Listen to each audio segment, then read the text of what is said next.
Dentist खड़ा होकर इस झूठ को झूठ क्यों नहीं बोलता और क्यों नहीं सुप्रीम कोर्ट और हाई कोर्ट में जाकर इस बात को चैलेंज करता? हम तो इसलिए नहीं कर सकते क्योंकि मैं डेंटिस्ट नहीं हूं। अगर मैं करूंगा तो कोर्ट सबसे पहला सवाल पूछेगा कि आपको आती है कुछ दांतों की बात, कुछ जानते हैं आप? जब डेंटिस्ट जाएगा कोर्ट में तो वो ये सिद्ध करेगा कि कोई भी टूथपेस्ट जिसमें फ्लोराइड होता है और 1000 ppm से ज्यादा होता है तो वो सारे के सारे टूथपेस्ट जहर हो जाते हैं, वो पेस्ट नहीं रहते। ये बात अगर मैं कहूंगा कोर्ट में तो कोर्ट मेरी बात मानेगा नहीं, वो पूछेगा आपके पास डिग्री है क्या? सत्य मुझे मालूम है कि 1000 ppm से ज्यादा अगर फ्लोराइड है किसी भी टूथपेस्ट में तो वो टूथपेस्ट नहीं है, जहर है। लेकिन कोर्ट मेरी बात तब मानेगा जब मैं उसको यह सिद्ध करूं कि मेरे पास दांतों की डॉक्टरी का प्रमाण पत्र है। दुर्भाग्य से जिनके पास दांतों की डॉक्टरी का प्रमाण पत्र है वो कोर्ट में जा नहीं रहे हैं, और जिनके पास प्रमाण पत्र नहीं है वो बाहर रह के खिसिया के रह जा रहे हैं, हमारे जैसे लोग। और धड़ल्ले से कॉलगेट बिक रहा है इसके। माने मुझे कभी कभी लगता है कि हिंदुस्तान के सारे डेंटिस्टों का यह सरासर अपमान है जो रोज टेलीविजन पर विज्ञापन के रूप में दिखाया जाता है। ऐसे ये कंपनी है हिंदुस्तान लीवर, वो अपना लाइफ बॉय साबुन बेच रही है, family doctors welfare association of India द्वारा प्रमाणित। ये कौन सा एसोसिएशन इस देश में बन गया और कब इन्होंने लाइफ बॉय साबुन को प्रमाण पत्र दे दिया? लेकिन रोज विज्ञापन उनका ये है, और हम सब खामोशी के साथ बैठते हुए इसको देख रहे हैं, और ये देश के साथ भयंकर गद्दारी का काम चल रहा है, बेईमानी का काम चल रहा है। हिंदुस्तान में विदेशी कंपनियां अपना जहर बेच रही, जिनको मालूम है कि इसमें जहर है वही शांत हैं। जितने डॉक्टर्स हैं न्यूट्रिशनल, जिनको न्यूट्रिशन का बहुत ज्ञान है, दिल्ली में एक डॉक्टर जैन है ऑल इंडिया इंस्टीट्यूट में, जो न्यूट्रिशन डिपार्टमेंट के हेड माने जाते हैं। मैंने एक दिन पूछा कि डॉक्टर साहब ये पेप्सी कोला में क्या है? तो कहने लगे कार्बन डाइऑक्साइड है। मैंने कहा और क्या है? फॉस्फोरिक एसिड है। मैंने कहा और क्या है? सोडियम ग्लूटामेट है। मैंने कहा और क्या है? पोटेशियम सॉर्बेट है। मैंने कहा और क्या है? कि इससे ज्यादा और क्या चाहिए तुमको? ये 4 जहरी काफी है आदमी को मारने के लिए। तो मैंने कहा कि अगर ये पेप्सी कोला में 4 जहर हैं तो आप इस बात को गांव गांव में कहते क्यों नहीं जाके? पेप्सी कोला तो गांव गांव में घूम घूम के कह रहा है कि लहर पेप्सी है, तो आप गांव गांव में घूम के कहते क्यों नहीं कि ये जहर पेप्सी? आप जब मानते हैं कि उसमें ये जहर हैं 4, लेकिन आप गांव गांव में घूम घूम के कहते क्यों नहीं? तो चुप हो गए। तो मैंने उनसे कहा कि आपके पास जो ज्ञान है उस ज्ञान का देश के लिए क्या उपयोग है? आपने ये जो ज्ञान हासिल किया, डॉक्टरी की पढ़ाई पढ़ी है, लाखों रुपए इस देश का आपने खर्च किया है, और लाखों रुपए खर्च करके जो ज्ञान अर्जित किया है उसका इस देश को रिटर्न क्या मिल रहा है? तो कहने लगे फुर्सत ही नहीं है। तो किससे फुर्सत नहीं है? व्यक्तिगत स्वार्थ से फुर्सत नहीं है। तो मैंने कहा एक दिन डॉक्टर साहब ये सारा का सारा देश बर्बाद हो जाएगा और इस देश की नौजवान पीढ़ी बर्बाद हो जाएगी, और हो सकता है आपके बेटा बेटी भी उसमें बर्बाद हो जाए, तब भी आप कहेंगे कि आपको फुर्सत नहीं। और दुर्भाग्य यही है इस देश में कि जिनके पास ये ज्ञान है, जो मल्टीनेशनल कंपनियों का पर्दाफाश कर सकते हैं, जो ये बता सकते हैं कि इनके बनाए हुए सामानों में कोई न्यूट्रिशनल वैल्यू नहीं है। डॉक्टर जैन ने ही मुझको कहा कि पेप्सी कोला और कोका कोला में 1 पैसे का भी न्यूट्रिशनल वैल्यू नहीं है, और देश के लोग 10 रुपया खर्च कर रहे हैं पेप्सी पीने के लिए और कोका पीने के लिए। 10 रुपया खर्च करके 1 पैसे की भी न्यूट्रिशनल वैल्यू नहीं मिल रही है हमको, लेकिन वो देश में सबसे ज्यादा बिक रहा है, धड़ल्ले से बिक रहा है। लोग अब शुद्ध पानी पीना पसंद नहीं करते, उसकी जगह पेप्सी और कोका कोला पी लेते हैं।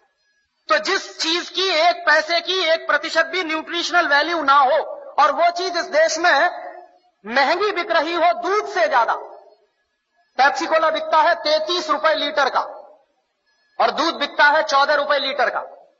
तो 14 रुपए लीटर का गाय का दूध और 33 रुपए का कार्बन डाइऑक्साइड मिलाया हुआ पानी, और उसको कहते हैं लहर पेप्सी, और कहते हैं the choice of new generation.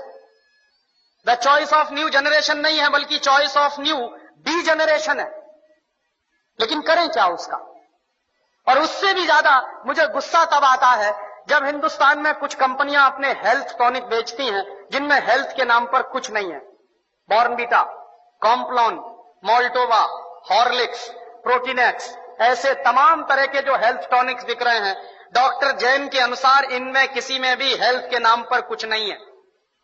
और आप चाहें तो अपने बच्चे को चने का सत्तू खिलाएं, जौ का सत्तू खिलाएं, तो उससे जितनी हेल्थ बनेगी, आप 100 डिब्बे प्रोटीन एक्स के खिला लीजिए, कोई हेल्थ नहीं बनने वाली। 100 डिब्बे आप बॉर्नवीटा के खिला दीजिए, कुछ नहीं बनने वाला उससे। और आप अगर एक डिब्बा बॉर्नवीटा का खरीदेंगे तो कम से कम 200-250 रुपए का है 1 किलो का। तो 200-250 रुपए का 1 किलो बॉर्नवीटा खरीद के तो खाएंगे, लेकिन किसी को आप कहिए कि मूंगफली खाओ गुड़ के साथ, तो नहीं खाएगा कोई। रोज अगर गुड़ के साथ मूंगफली खाएं तो जितनी प्रोटीन उससे मिलती है, जितना कार्बोहाइड्रेट उसमें से निकलता, जितनी और दूसरी चीजें हमको मिलती हैं, उतनी 100 पैकेट बूस्ट खाने से नहीं मिल सकती। लेकिन मुश्किल से मूंगफली का गुड़ के साथ खाने का प्रचार तो नहीं है, लेकिन बॉर्नवीटा का प्रचार है। और ये जो बॉर्नवीटा, मोल्टोवा, इन तमाम चीजों में मिलाते क्या है? एक बार मैंने डॉक्टर जैन से कहा कि आपके पास तो ऑल इंडिया इंस्टीट्यूट की इतनी बड़ी लेबोरेटरी है, आप जरा इसमें पता करिए कि ये मिलाते क्या है, कैसे बनाते हैं बॉर्नवीटा। तो उन्होंने 3 महीने के बाद मुझे एक लंबी सी चिट्ठी भेजी, उसमें हर एक के बारे में लिखा कि देखो बॉर्नवीटा कैसे बनता। बॉर्नवीटा बनता है मूंगफली की खली से, मूंगफली की खड़, माने मूंगफली के दाने में से तेल निकालने के बाद जो वेस्ट बचता है उससे बनता है बॉर्नवीटा। मेरे गांव में मूंगफली के तेल के निकालने के बाद जो वेस्ट बनता है उसको जानवर खाते हैं, लेकिन हमारे देश में इंटेलिजेंट लोग वही खाते हैं बॉर्नवीटा के नाम पर। और आप बाजार में चले जाइए, मूंगफली की खली आपको 20-25 रुपए किलो में मिल जाएगी। गुजरात में तो उससे भी सस्ती मिलेगी। मैं तो मेरे गांव की बात कर रहा हूं जहां मूंगफली होती नहीं बिल्कुल। यहां तो सिंगदाना इतना होता है गुजरात में, मुश्किल से 20-25 रुपए किलो में खली मिलेगी, उसको वो बेचते हैं 200-250 रुपए किलो में। और हम लोग तकनीकी भाषा में कहते हैं वैल्यू एडेड हो गया। काहे का वैल्यू एडेड हो गया? जेब काट ली आपकी और आप कह रहे हैं वैल्यू एडेड हो गया। उन्हीं डॉक्टर जैन साहब ने मुझे बताया कि हॉर्लिक्स में क्या है, कुछ नहीं है, जौ का सत्तू और चने का सत्तू। बिहार में उसको हम लोग कहते हैं सत्तू, अंग्रेजी में कहते हैं हॉर्लिक्स। अब किसी से आप पूछिए कि सत्तू खाओगे, कहेगा क्या फालतू की बात कर रहे हैं आप। और पूछिए हॉर्लिक्स खाओगे, हाँ हाँ खाएंगे। क्यों खाएंगे? क्योंकि अंग्रेजी का नाम है और बड़ा भारी नाम है हॉर्लिक्स। कहने में लगता है कि हाँ कुछ इंपोर्टेड जैसी चीज है उसमें। कंटेंट क्या है? कुछ नहीं, उस पर लिखा हुआ है साफ साफ, इट इज मॉल्टेड। मॉल्ट माने ही होता है जौ का सत्तू। जौ का सत्तू बाजार से खरीद लीजिए, चने का सत्तू बाजार से खरीद लीजिए, 20-25-30 रुपए किलो में मिलेगा। लेकिन हॉर्लिक्स खरीदिए तो 160 रुपए में 1 किलो मिलेगा। और ये जितने हेल्थ टॉनिक्स बिक रहे हैं, इनमें से किसी से भी 1 पैसे की हेल्थ नहीं आती। लेकिन हिंदुस्तान की क्या बर्बादी है, हर साल हम 1000 करोड़ रुपए के हेल्थ टॉनिक्स खाते हैं इस देश में, हर साल। 1 पैसे भी हेल्थ जिससे नहीं आती, सिर्फ एक मेंटल सेटिस्फैक्शन है, कोई हेल्थ नहीं है उससे। लेकिन 1000 करोड़ रुपए के हेल्थ टॉनिक्स इस देश में बिक जाते। क्यों बिकते हैं जानते हैं? टेलीविजन पर एक इडियोटिक एडवर्टाइजमेंट आता, एक छोटा सा बच्चा कूदते हुए आता, कहता I am a Complan boy. तो एक छोटी बच्ची कहती है I am a Complan girl. इसका माने क्या है? मैं कॉम्प्लोन का बेटा हूं। और बच्ची कह रही है मैं कॉम्प्लोन की बेटी हूं। और कॉम्प्लोन क्या है? टिन का डिब्बा। अब आप तो डॉक्टर हैं, आप जरा बताइए कि टिन के डिब्बा के भी बेटा बेटी हो सकते हैं? ऐसा कोई साइंस है दुनिया में? लेकिन चल रहा है सारे देश में। इसलिए बिक रहा है कॉम्प्लोन, इसलिए बिक रहा है बॉर्नवीटा। और उसका नाम है तेंदुलकर। वो कहता है मेरी शक्ति बूस्ट, माने सचिन तेंदुलकर की शक्ति बूस्ट। तो सचिन तेंदुलकर की अम्मा को एक आप चिट्ठी लिखिए कि सचिन तेंदुलकर बूस्ट पी के तेंदुलकर बना है क्या? कपिल देव की शक्ति बूस्ट। कोई भी खिलाड़ी बूस्ट खा के खिलाड़ी नहीं बन सकता।